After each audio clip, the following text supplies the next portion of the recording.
예, 오늘은 본문의 말씀을 가지고 하나님의 주권이라고 하는 제목으로 말씀을 나누고자 합니다. 오늘도 말씀 나누기 전에 우리 축복합니다. 앞뒤 또 좌우 바라보시면서 오늘 우리 그렇게 한번 축복합니다. 하나님의 주권을 인정하는 믿음으로 삽시다.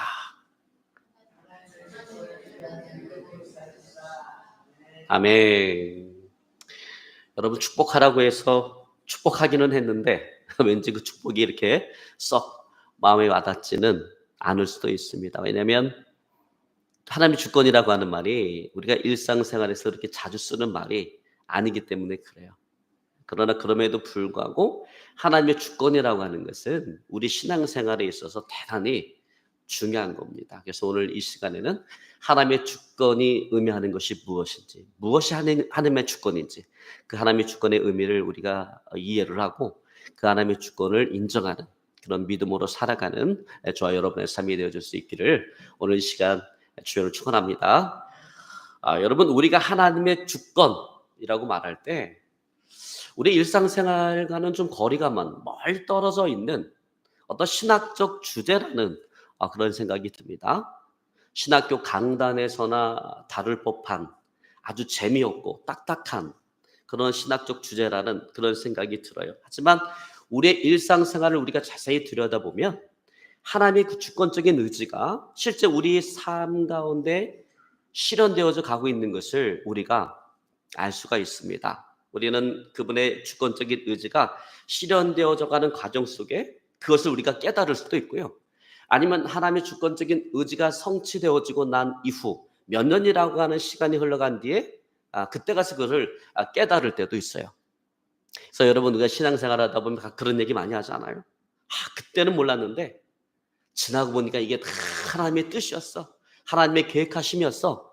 이런 말을 우리가 할 때가 있습니다. 여러분 그렇습니다. 자, 이렇게 하나님께서 우리의 삶 속에 우리의 뜻이 아닌 인간의 뜻이 아닌 하나님의 뜻을 이루어가는 것, 그걸 가리켜서 우리가 하나님의 주권이다라고 이야기를 합니다.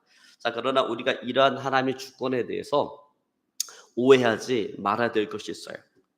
자, 하나님께서 우리의 삶 가운데 주권적으로 개입한다고 해서 우리가 로봇이 되는 것이 아니다라는 거예요. 다시 말해서 하나님의 주권이라고 하는 것이 하나님의 뜻을 떠나서는 우리가 어떤 일도 할 수가 없고 어떤 일도 일어나지 않는다라고 하는 것을 말하는 것이 아니다라고 하는 거예요. 하나님께서 주권적으로 일하신다고 해서 하나님께서 목적하시는 바를 마치 손에 든 우리를 하나님께서 우리를 손에 쥐고 있는 막대기처럼 다룬다거나 우리를 막 이리저리 끌고 다닌다라고 하는 것을 말하는 것이 아니다라는 거예요. 하나님의 주권 아래에서 이루어지는 우리의 모든 선택과 결정이라고 하는 것이 100% 하나님에 의해서 되어지는 것을 이야기하는 것이 아니다라고 하는 거예요. 여러분 그렇습니다. 하나님은요, 우리를 꼭두각시 인형처럼 조종하지 않아요. 여러분 꼭두각시 인형 아시죠? 꼭두각시 인형. 그 있잖아요. 이렇게 인형이 있는데 여기 인형 손에다가 발에다가 실을 묶어 갖고 이렇게 위에서 막 조절을 하면 막 인형이 그 움직이잖아요. 꼭두각시 인형이잖아요. 근데 하나님께서는 우리 그렇게 간섭하지 않으신다라는 거예요. 우리를 꼭두각시 인형 조종하듯이 우리의 삶 가운데 그렇게 개입하지 않으신다라는 거예요. 그래서 하나님은 인간을 창조하실 때 자유롭게 선택하고 결정할 수 있는 능력을 가진 사람으로 만드시고 이 세상을 다스리도록 우리에게 맡겨주셨어요. 사람들에게 맡겨주셨어요. 그리고 어떤 일정한 특권과 책임을 부여해 주셨습니다. 여러분 예를 들어서 누군가 잔혹행위나 어떤 절도 같은 죄를 저질렀다라고 한다면 그것은 하나님께서 주권적으로 그렇게 만드신 것이 아니에요. 그리고 그 일을 행한 자가 그 일을 행한 자가 그에 대한 책임은 그 당사자가 그것을 감당해야 된다라는 것입니다. 여러분 우리는 때때로 하나님의 주권을 너무 지나치게 생각을 해서 이 세상의 모든 일, 이 세상에 벌어지는 모든 일들은 이미 하나님의 뜻대로 결정되어진 것이고 이루어진 것이다 라고 그렇게 생각할 때가 있어요. 근데 여러분 절대 그렇지 않다는 거예요. 여러분 우리 앞에 벌어진 이 세상에 벌어진 모든 일들이 다 하나님께서 그렇게 하시는 것이 아니라는 거예요. 여러분 그 증거가 뭐냐? 바로 인간의 죄입니다. 여러분 아담과 하와를 한번 생각해 보세요. 하나님께서 최초의 인간인 아담과 하와를 만드실 때 그 인간에게 하나님께서는 자유를 주셨어요. 자유라고 하는 선물을 주셨어요. 그래서 인간은 자유의지를 가지고 인간을 향한 하나님의 계획을 내가 받아들일 수도 있고 그것을 거절할 수도 있습니다. 그런데 인간은 그 하나님의 계획을 거절했어요. 하나님의 그 계획에 등을 돌리고 선악과를 따먹지 말라라고 했는데 그 선악과를 따먹는 범죄를 저지르고 말았습니다. 여러분, 만약에 하나님의 주권이라고 하는 것이 우리가 생각하는 것처럼 모든 일에 대한 결정론을 이야기한다면, 다시 말해서 모든 일이 하나님의 뜻대로 되어지는 것이라고 한다면 이런 상황을 우리가 어떻게 이해를 하고 어떻게 설명을 할 수가 있겠어요? 아담과 하와의 범죄를 우리가 어떻게 이해를 하고 우리가 어떻게 설명을 할 수가 있겠는가라는 거예요. 여러분, 결국 하나님은 우리가 죄를 짓도록 결정한 분이 되고 하나님은 죄의 조성자가 되어지는 거예요. 근데 여러분, 이것은 성경적 시각이 아닌 것입니다. 그것은 오히려 하나님을 모욕되게 만드는 것입니다. 하나님은요, 우리가 죄를 짓도록 결정하기는커녕 하나님 죄를 미워하시는 분이에요. 우리가 거룩하게 살아가기를 원하시는 분이에요. 여러분, 그러므로 하나님의 주권을 생각할 때 마치 이 세상이 시작되기도 전에 하나님께서 모든 것을 꼼짝달싹 못하도록 미리 정해 놓으셨다라고 이렇게 우리가 생각하지 말아야 된다라는 것입니다. 여러분, 그래야 우리가 하나님의 주권을 올바로 인정하는 그런 건전한 신앙을, 건전한 믿음을 가지고 살아갈 수가 있는 것입니다. 여러분, 그렇게 하시기를 주님으로 축원합니다. 자, 그렇다면 성경이 이야기하는 성경적 의미에서 그럼 이 하나님의 주권이라고 하는 것이 도대체 무엇이냐, 무엇을 의미하느냐? 여러분, 그것은 역사 속에서 지금까지 지나온 역사, 앞으로 전개될 그 역사 속에서 하나님께서 세우신 목적을 이루어가는 하나님의 통치예요. 여러분, 역사 속에는 하나님의 목적이 있어요. 하나님의 계획하심이 있어요. 근데 하나님의 그 목적과 계획을 이뤄가는 하나님의 통치, 그거를 가리켜서 우리가 정말 성경적인 의미에서 하나님의 주권이다 이렇게 이야기하는 거예요. 자, 여러분, 중요한 것은 여기서 하나님께서 계획하신 목적은 절대로 바뀌지 않습니다. 이건 변개함이 없어요. 죽었다 깨어나도 하나님의 목적은 바뀌지 않아요. 그러나 뭐는 바뀌는가? 그 목적을 이루고자 하는 그 방법은 얼마든지 바뀔 수가 있다라는 거예요. 때로는 우리의 간절한 기도를 통해서 그 방법이 바뀌기도 하고, 때로는 우리의 실수나 잘못, 우리의 죄로 인해서 그 방법이 바뀌기도 합니다. 여러분, 그렇습니다. 하나님의 주권은 우리의 삶의 작은 부분마저도 다 일일이 다 통제하는 그런 경직된 그런 형태가 아니라는 거예요. 어떤 선택과 결정에 있어서 우리의 자유를 뺏어가는, 우리의 자유를 박탈해가는 그런 주권이 아니라는 것입니다. 오히려 우리의 자발적인 협력을 요구하시는 아주 유연한 그런 주권인 것입니다. 여러분, 그렇기 때문에 우리의 선택과 결정이라고 하는 것은 대단히 중요한 거예요. 하나님은 하나님의 주권 아래 미래를 만들어가는 그 상황에서 우리의 선택과 우리의 결정을 하나님께서는 존중해 주시는 것입니다. 우리의 선택과 결정을 하나님께서는 소중하게 여기시는 것입니다. 자, 그렇다면 이와 같은 하나님의 주권 앞에 그럼 우리가 어떻게 반응을 해야 하는가라는 거예요. 자, 우리가 어떻게 하나님과 동역하며 살아갈 것인가라고 하는 것입니다. 자, 여러분, 그런 의미에서 우리가 잘 알고 있는 창세기 25장에 기록된 야곱과 에서의 이야기, 그리고 그것을 해석하고 있는 로마서 9장의 말씀을 우리가 유심히 좀 살펴볼 필요가 있습니다. 자, 여러분, 오늘 로마서 9장은 창세기 25장에 기록된 야곱과 에서의 그 이야기를 하나님의 주권적인 섭리라고 하는 그 입장에서 다시 설명하고 있는 거예요. 자, 하나님은 에서와 야곱이 세상에 나기도 전에 이미 야곱을 인류를 구원하시기 위한 그 구속사에 있어서 믿음의 조상으로 선택하셨어요. 근데 에서는 선택하지 않으시고 에서는 그 선택에서 제외시켰습니다. 에서는 하나님께서 버리셨습니다. 여러분, 그래서 이에 대해서 로마서 9장 13절에 보면 하나님께서 야곱은 사랑하시고 에서는 미워했다라고 이야기합니다. 근데 여기 미워했다라고 하는 것은 하나님께서 감정적으로 미워했다라는 게 아니에요.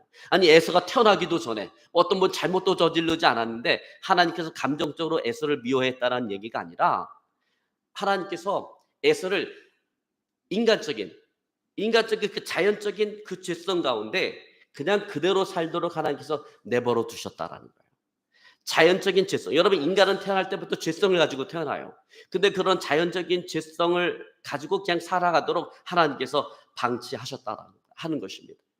그래서 이거를 신학교 들어가면 신학적 용어로 육이다 이렇게 이야기를 합니다. 하나님께서 야곱의 인생은 섭리 가운데 간섭하시지만 오늘 에서의 인생은 하나님께서 간섭하지 아니하시고 자연적인 질성 가운데 그대로 내버려 두셨다. 방치 두셨다라는 거예요. 자, 여러분 그런데 하나님께서 이렇게 인간을 자연적인 질성 가운데 이대로 그냥 내버려 두시면 방치하면 어떤 일이 벌어지는가? 그래서 여러분 로마서 1장을 보면 로마서 1장에는 하나님께서 인간을 자연적인 그 죄성 가운데 방치했을 때 인간이 얼마나 비참해지는가를 로마서 1장에서 이야기합니다. 죄성 가운데 죄가 무럭무럭 자라납니다. 죄성 가운데 죄가 막 자라나는데 인간은 그것을 제어할 만, 그것을 꺾을 만한 그런 능력이 인간에게 없어요. 그래서 여러분 우리는요 하나님께서 간섭해 주시지 않으면 우리는 올바른 삶 자체를 우리는 살아갈 수가 없는 거예요. 하나님께서 우리를 간섭해 주실 때만 우리는 올바른 삶을 살아갈 수가 있는 것입니다. 그래서 하나님께서 버림의 표현으로서 하나님은 어떻게 하시는가? 침묵하세요. 여러분 버림받은 자에게는 하나님께서 어떤 간섭도 하지 아니하시고 그냥 침묵하시는 거예요. 그래서 여러분 우리가 이 세상을 살아가면서 악인이 잘 되는 것을 부러워할 필요가 없다라는 거예요. 여러분 우리가 이 세상을 살아가다 보면 참 화가 나는 게 뭐냐면 악인이 너무나 잘 된다라는 악인이 예수를 믿는 나보다 예수를 안 믿는 악인이 그것도 그냥 그렇게 악을 저지르면서 살아가는데도 그렇게 잘 되는 것 같아. 근데 그것을 부러워할 필요가 없다라는 거예요. 왜? 왜 악인이 잘 될까요? 하나님께서 버리셨기 때문에 그래요. 하나님께서 간섭하지 않기 때문에 그래요. 하나님께서 침묵하시기 때문에 그래요. 그래서 그 악인은 오는 세상에서 여러분 우리가 살아가는 이 세상은 짧은 세상이에요. 길어야 100년이에요. 그러나 오는 세상은 영원한 세상입니다. 그 오는 세상에서 그 악인은 자기가 행한 그 악에 대한 심판을 받게 되어지고 영원한 형벌 가운데 영원한 고통 가운데 처하게 되어질 것입니다. 여러분 믿으시기를 주님 축원합니다. 그러니까 여러분 우리가 인생을 살아가면서 내가 뭔가 하나님 앞에 잘못했을 때 내가 하나님 말씀대로 살아가지 않을 때 내 삶 가운데 고난과 고통이 오는 게 이게 축복인 거예요. 왜? 그건 어떤 의미예요? 하나님께서 내 인생에 지금 간섭하고 있다라는 거예요. 근데 여러분 하나님께서 내 인생에 간섭하지 않으면 내가 어떻게 살아가든 아무 일도 일어나지 않아. 아무렇지도 않아요. 여러분 우리가 그렇지 않아요? 자녀도 마찬가지입니다. 자녀도 내가 관심이 있고 사랑이 있고 내가 이 개선의 여지가 있을 때는 끊임없이 부모가 간섭해요. 간섭하고 잔소리하고 이야기해요.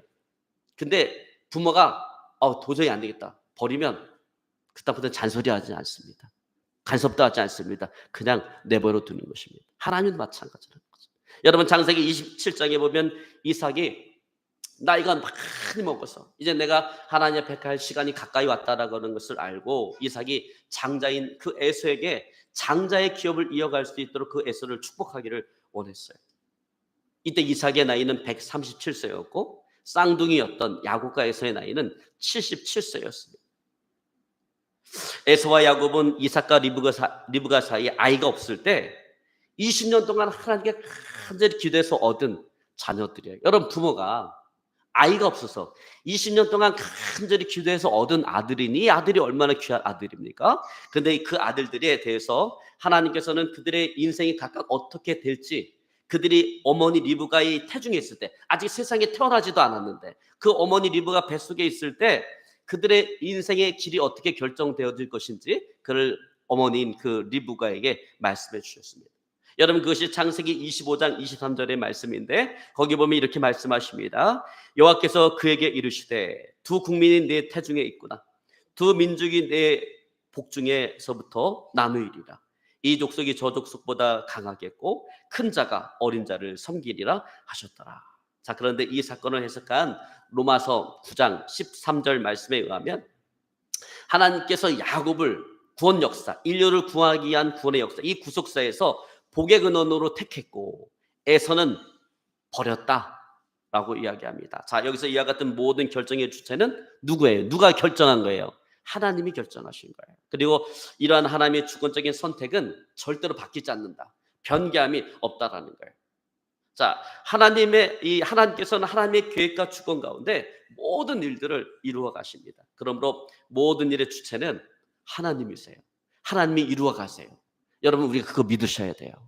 여러분, 우리가 벌어진 모든 일의 주체가 내가 아니에요.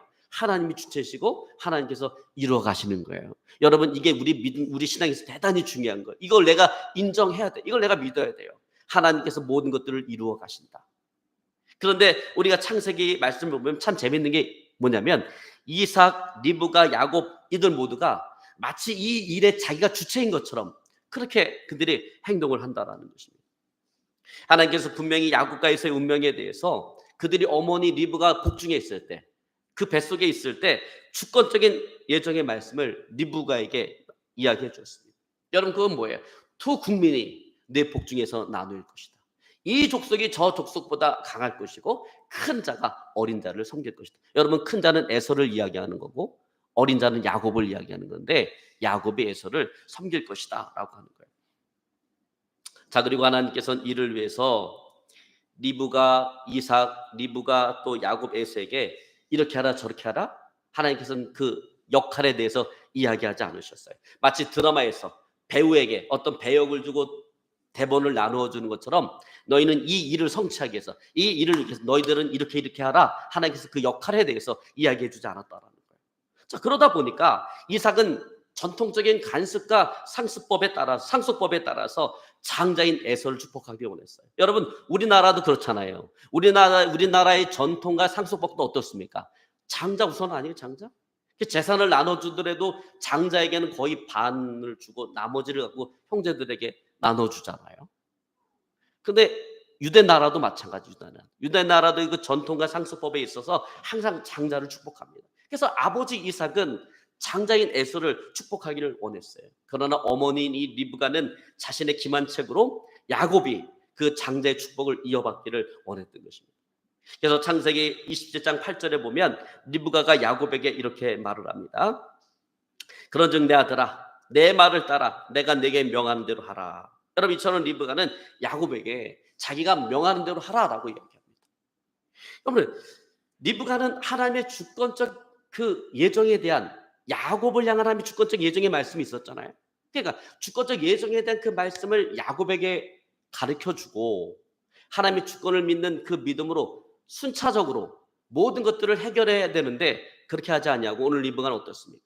자기 말에 순종하라, 내 말대로 하라라고 이야기합니다. 근데 여러분, 이건 분명히 죄악인 것입니다. 이건 믿음이 아니라 이건 죄악이라는 거예요. 여러분, 아무리 목적이 선해도 방법이 잘못되었으면 그건 죄악인 거예요. 더구나 하나님의 일은 더더욱 그렇습니다. 여러분, 하나님의 일은 목적이 선하면 그 목적을 이루는 그 방법도 역시 선해야 되는 거예요. 근데 오늘 리브가는 순전히 자신의 그 술수를 통해서 병약한 남편의 약점, 어떤 약점이에요? 이삭이 나이가 너무 많아서 앞을 잘 보지 못하는 거예요. 앞을 보지 못할수록 이 눈이 약해졌는데, 그 약점을 이용해서 오늘 이삭에게 갈 그 축복을 오늘 야곱에게 가게끔 만들려고 한 것입니다.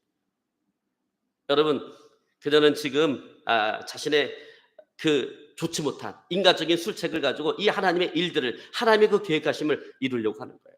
자, 여러분, 그런데 중요한 것은 하나님께서 리브가의 이런 인간적인 방법, 인간적인 발상에 대해서 침묵하고 계시다라는 거예요.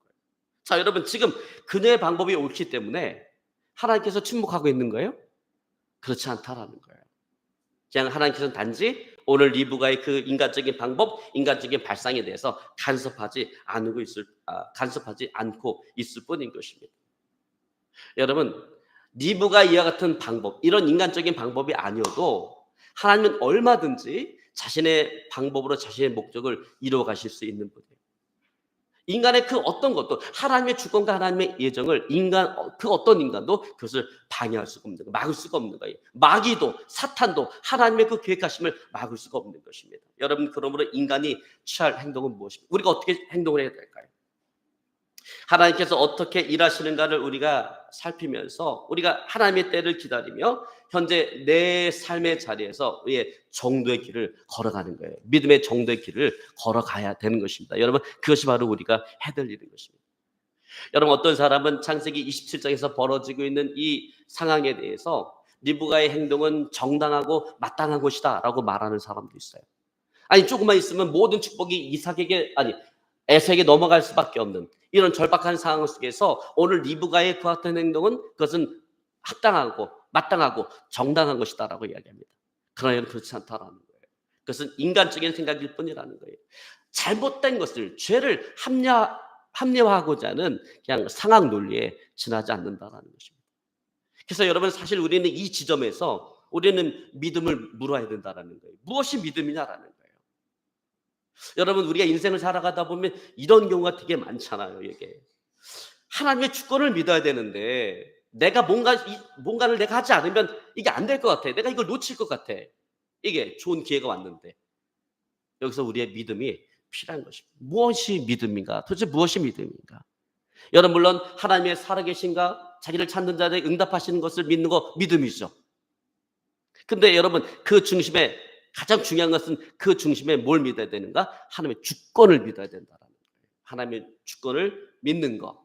그것이 믿음인 것입니다. 즉 하나님께서 목적하신 대로 하나님의 때에 하나님의 방법으로 목적하신 바를 이루신다라고 하는 거. 여러분 이것을 믿는 것입니다. 그것이 여러분 믿음인 것입니다. 여러분 믿음은 상황 논리를 뛰어넘는 거예요. 여러분 믿으실 줄은 축원합니다. 그래서 여러분 하나님이 어떤 계획하고 목적한 것은요 인간이 어떻게 할 수가 없어요. 제가 신학교 다닐 때 제가 조교를 했어요. 3년간 대학원 다니면서 신학교 조교를 했는데 제가 조교를 하면서 저도 이제 대학원을 졸업하니까 그 조교 자리를 이제 물려줘야 되잖아요. 이 조교 자리가 되게 좋은 자리거든요. 조교하면서 등록금 다 나오지. 등록금 나오지. 생활비도 매달 60만 원씩 나오지. 그러니까는 조교 자리가 얼마나 좋은 자리예요. 그래서 이 조교 자리를 물려주는데 누구에게 물려주고 싶겠어요. 그래서 내가 제일 아끼는 후배한테 물려주고 싶을 거 아니에요. 그래서 내가 후배한테 물려주려고 이미 다 얘기해놨어. 그 학과장님한테 다 얘기해서 학과장님 제가 정말 아끼는 후배가 있는데 이 조교 자리를 걔한테 물려주고 싶습니다. 학과장님이 그래 그렇게 해라. 네가 보증하는 사람이면 내가 걔 쓸게. 그렇게 얘기했어요. 난 이 친구가 될 줄 알았어. 근데 오늘 가보니까 조교가 바뀌었어요. 얘 이 친구가 아니야. 또 어떻게 됐냐? 내가 그 전날 학과장님도 그렇게 얘기를 했는데 내가 그렇게 얘기하고 나갔는데 다른 어떤 학생이 들어가서 저 조교하고 싶습니다. 이렇게 얘기한 거예요. 근데 이 학과장님은 이 애가 제가 얘기했던 그 아이인 줄 알고 그래 네가 하라 이렇게 얘기한 거예요. 그러니 자기가 말을 뱉었는데 번복할 수가 없잖아요. 그러니까 저한테 나중에 그러더라고요. 네가 그렇게 얘기했는데 내가 걘 줄 알고 걔 보고 하라고 했다고 미안하다고. 뭐 제가 어떻게 하겠습니까? 그렇게 해야 되지. 제가 보면서 야, 참 안 되는구나. 하나님이 계획하시면 내가 아무리 하려고 해도 이게 안 되는구나. 내가 찾아가서 직접 다 계약으로 치면 90%까지 다 된 거잖아요. 다 됐는데도 안 되는구나. 하나님의 주권이라는 그런 거예요. 그러니까 우리가 믿음, 신앙생활 한다라고 하는 것은 그 하나님의 주권을 믿는 거예요. 하나님께서 그 계획하신 가운데 목적하신 가운데 있으면 반드시 되게 되어 있습니다. 아무리 누가 방해를 한다 할지라도 반드시 그거는 되게 되어져 있는 것입니다. 자, 여러분 그렇다면 이 상황 속에서 리브가가 어떻게 해야 옳았다라고 말할 수가 있을까? 어떻게 해야 올바른 믿음이라고 말할 수가 있을까요? 믿음의 행동이라고 말할 수가 있을까요? 사실은 오늘 그녀는 분별력이 흐려진 나이를 먹으면 분별력이 흐려질 수 있어요. 나이가 147세예요 이삭이. 그러니까 나이를 많이 먹어서 분별력이 흐려진 그 이삭을 도와야 됐다라는 거예요. 여러분 최소한 이삭은 리브가를 통해서 두 아이의 인생이 어떻게 갈렸는지 들었을 거예요. 리브가를 통해서 들었을 거예요. 여러분 그렇잖아요. 부부간에 아이를 베고 태몽을 꿨어. 그럼 그 엄마가 아내가 혼자서 생각하나요? 남편한테 얘기하죠. 내가 이런 태몽을 꿨어 이야기할 거 아니에요. 그러니까 오늘 이삭도 마찬가지예요. 리브가도 오늘 이삭에게 그 두 아이가 자기 태중에 있을 때 하나님께서 그들의 운명에 대해서 말씀하신 것을 오늘 리브가는 이삭에게 이야기했을 것입니다. 자, 여러분 그렇다면 그녀가 할 수 있는 믿음의 행동은 뭐예요? 이삭이 그 하나님의 말씀을 상기시킬 수 있도록 하나님의 말씀을 이야기해 주면서 그 이삭으로 하여금 야곱을 축복할 수 있도록 돕는 거예요. 여러분 이것이 바로 신앙의 정도인 것입니다. 여러분 어떤 상황 속에서도 여러분 신앙의 정도를 걸어가시기를 주님 축원합니다. 하나님의 주권을 믿지 못하면 이 신앙의 정도를 걸어갈 수가 없어요. 하나님의 주권을 믿지 못하면 자꾸 내 방법으로 막 이렇게 하려고 한다. 여러분 항상 하나님의 주권을 믿고 신앙의 정도를 걸어갈 수 있기를 오늘 시간 주를 축원합니다. 자, 조금 전에도 말씀드렸지만 하나님께서는 리브가의 기만책에 대해서 침묵하셨어요. 이는 절대로 기만책이 옳기 때문에 하나님께서 침묵한 게 아니에요. 그 리브가의 기만책이 옳다라고 하나님께서 인정해 주신 것이 아니에요. 그저 오늘 하나님께서는 리브가의 기만책에 대해서 간섭하지 않으셨을 뿐이에요. 여러분 만약에 하나님께서 야곱을 선택한 것이 아니라 에서를 선택했다면 어떻게 되었을까요? 하나님께서 그 리브가의 기만책을 가만 내버려 두지 않았을 거예요. 반드시 거기에 간섭하셨을 것입니다. 여러분 그러므로 우리는 분명히 기억해야 될 것이 있어요. 자, 결과적으로 보면 오늘 야곱에게 장자의 기업이 가도록 오늘 이삭이 축복을 했지만 그것은 결코 오늘 리브가의 기만책이 있었기 때문에 그렇게 된 것이 아니라는 거예요. 리브가의 기만책이 없다 할지라도 하나님께서는 어떻게 해서든 어떤 방법으로든지 오늘 이삭에게 간섭하셔서 에서를 축복하지 못하게 만들었을 거예요. 야곱을 축복하게 만들었을 거예요. 여러분 리브가의 기만책은 믿음이 아닌 거예요. 리브가는 뭘 믿지 못했어요? 오늘 하나님 주권을 믿지 못한 것입니다. 그래서 그는 그런 기만책을 쓰게 되어진 거예요. 여러분 그리고 로마서 14장 23절 하반절에 보면 이렇게 말합니다. 믿음을 따라하지 아니하는 것은 다 죄니라. 여러분 그렇습니다. 믿음대로 하지 않는 것, 믿음을 따라하지 않는 것은 다 죄악인 것입니다. 여러분 그러므로 리브가와 야곱은 믿음으로 행한 것이 아니라 그들은 죄악을 행한 것입니다. 그리고 하나님은 리브가와 야곱이 아무리 하나님이 택한 하나님의 백성이라 할지라도 그 죄에 대한 대가를 치르게 하셨어요. 어떤 대가를 치르게 하셨어요? 야곱은 형 에서에게 끊임없이 목숨의 위협을 당하면서 도망자의 삶을 살아가야 됐고, 어머니 리브가는 형제간의 그 불화를 보면서 마음고생을 하며 살아갈 수밖에 없었다라는 것입니다. 여러분 도망자로서 야곱의 인생이 얼마나 비참하고 얼마나 고통스럽고 얼마나 힘들었으면 야곱이 뭐합니까? 하나님 나로 무사히 내 고향으로 다시 돌아갈 수 있게끔 해달라고 소원기도 하지 않습니까? 여러분 우리가 살아가면서 함부로 해서는 안 되는 기도가 어떤 기도예요? 소원기도예요. 소원기도. 그래서 저는 그 부모가 아유 내 자녀가 목회자가 됐으면 좋겠어 그래갖고 소원기도 하지 않았으면 좋겠어요. 하나님 내 자녀는 커서 목회자가 되게 해주십시오. 내가 목회자를 하나님께 바치겠습니다. 이런 기도하지 마십시오. 그렇잖아요. 여러분 목회자는 내가 하고 싶다고 할 수 있는 게 아니에요. 다 일반 직장이 아니에요. 일반 이게 아니에요. 하기 싫어도 이거 십자가를 지는 마음으로 가야 되는 건데 아니 본인도 원치 않는데 부모가 원한다 그랬고 소원기도 해버려갖고 컸는데 너는 내가 소원기도 했으니까 넌 주의 종의 길을 가야 된다 그랬고 막 그것 때문에 애가 얼마나 고통스러워. 그러니까 청소년기에 막 방황하고 그러지 않습니까? 뭐 부모가 소원기도 했다고 반드시 목사 되어야 되는 건 아니에요. 본인이 한 게 아니기 때문에. 아니긴 한데 어쨌거나 부담이 됐잖아요. 이런 것들이.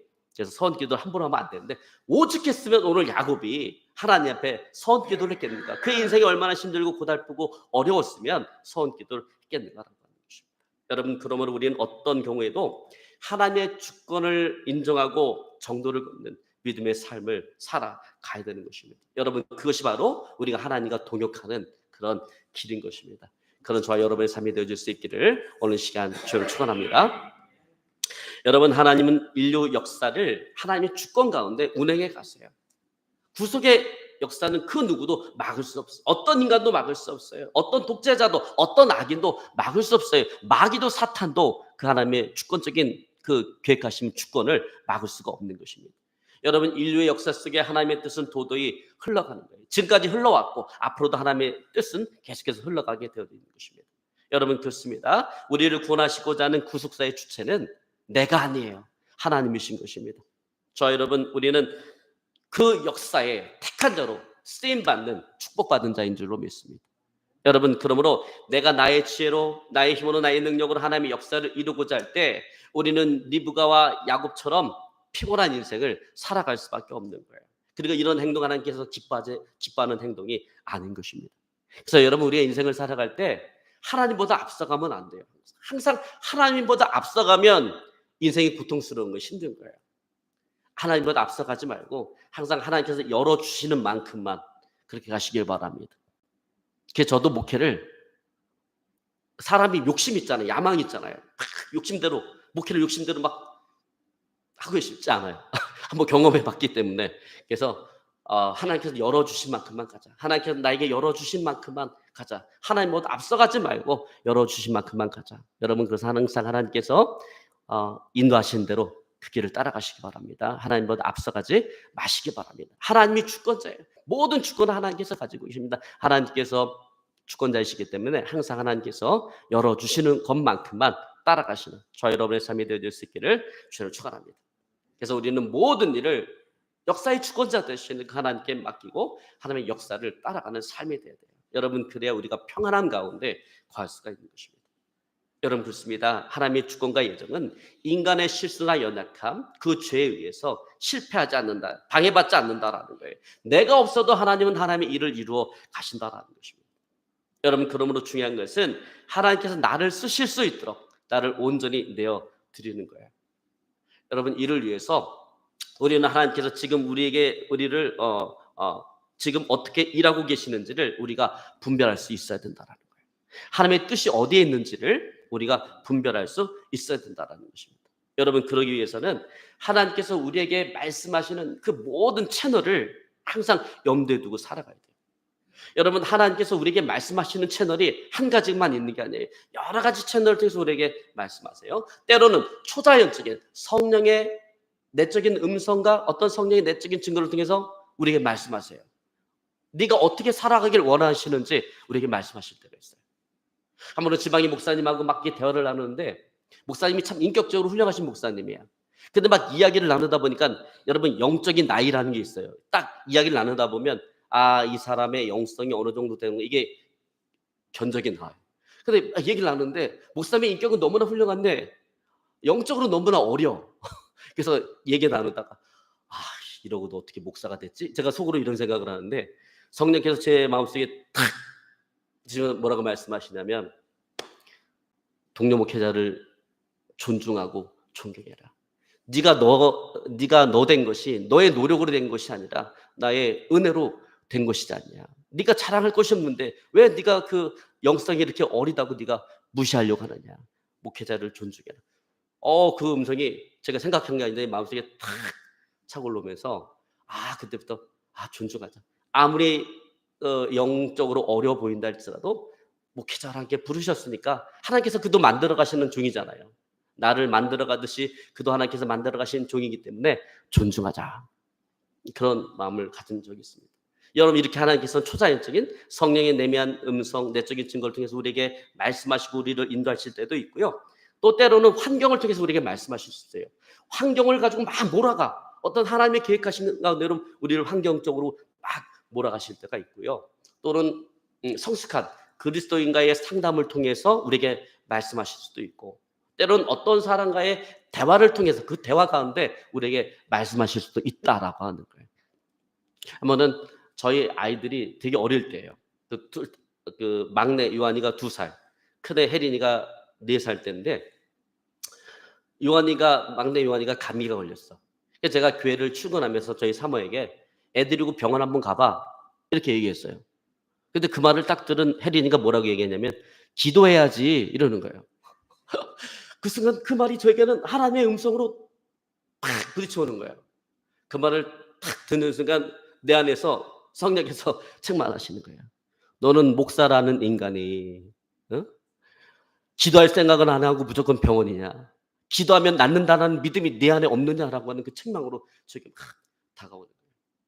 그래서 그 이후부터는 제가 저희 아이들의 그 말에 귀를 기울이려고 노력합니다.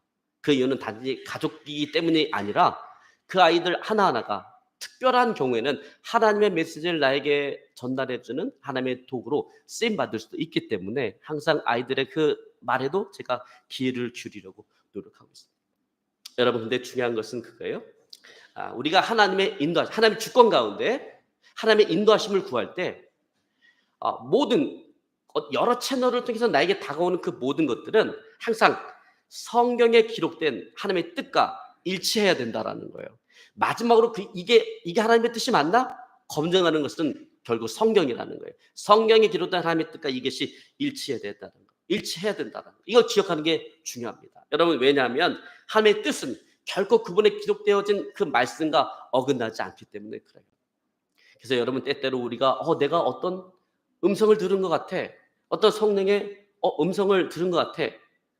근데 여러분 왜냐하면 성령만 우리 안에 말씀하시는 게 아니기 때문에 그래요. 때로는 이게 귀신도 우리 안에 말씀이라네. 걔도 우리를 유혹할 때가 있어요. 근데 이걸 잘못 들어갖고 이걸 성령의 음성인 줄 알고 그거 따라가면 망하는 겁니다. 그래서 항상 그런 것들은 성경을 통해서 검증이 돼야 되는 거예요. 이게 일치해야 된다는 거예요. 왜? 하나님의 뜻은 결코 기록되어진 하나님의 말씀과 어긋날 수가 없기 때문에 그렇습니다. 여러분 그런 의미에서 특별히 하나님의 말씀인 성경을 늘 가까이 하시기 바랍니다. 여러분께서 우리가 성경은 하나님의 뜻을 알게 하는 거예요. 하나님의 목적, 하나님의 계획하심을 알게 하는 거예요. 그래서 우리가 성경을 읽을 때 우리가 무엇을 해야 되는지 깨닫게 되어지는 것입니다. 여러분 믿고 그렇게 순종하시길 저는 축원합니다. 이제 말씀을 정리하기 원합니다. 여러분 하나님은 우리 인생을 향한 목적과 계획을 가지고 있습니다. 그러면 이를 이루기 위해서 이를 이루기 위한 우리를 향한 그 하나님의 주권을 우리가 믿고 우리의 삶, 우리 인생을 하나님께 온전히 내어 맡기는 그런 삶을 살아갈 수 있기를 주를 축원합니다. 그리고 어떤 상황 가운데서든지 우리가 하나님의 주권을 믿는 그 믿음으로 도전하며 정도의 길을 걷는 그런 믿음의 삶을 살아가시는 저 여러분의 삶이 되어질 수 있기를 주를 축원합니다. 그러면 하나님께서 반드시 하나님의 계획과 목적하신 가운데 우리를 이끌어 가실 것입니다. 여러분 그렇게 살아가시는 저 여러분의 삶이 되어질 수 있기를 오늘 시간 주를 축원합니다. 오늘 말씀 붙잡고 간절히 기도합니다. 하나님